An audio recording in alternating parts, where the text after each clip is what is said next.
भूल में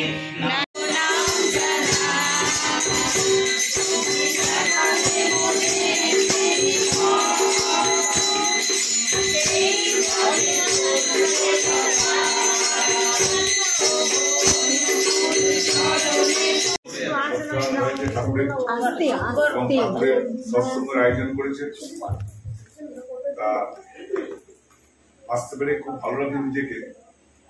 যখন রাস্তায় ঢুকেছি অনেক ঘুরে ঘুরে আসতে হলো।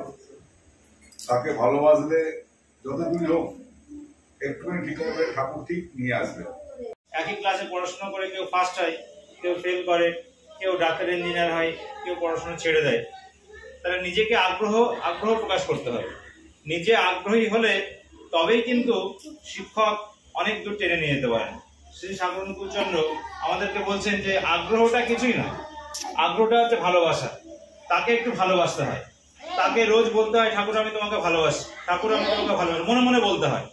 ঠাকুর বলছেন যে দিনে অন্তত 5 বার বলতে হয় মনে মনে, ঠাকুর আমি তোমাকে ভালোবাসি। হয়তো ভালোবাসি না, আচার্যদেব বলছেন যে আমি হয়তো ভালোবাসি না, তবুও বলতে হয় যে ঠাকুর আমি তোমাকে ভালোবাসি। বলতে বলতে বলতে বলতে একসময় ভালোবাসা জন্মে যায়।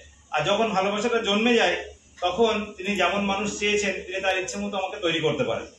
তাই তাকে ভালোবাসাটাই হচ্ছে আমাদের কাজ। আর ভালোবাসলে, যাকে ভালোবাসি তার পছন্দ মতো কিছু করতে হয়।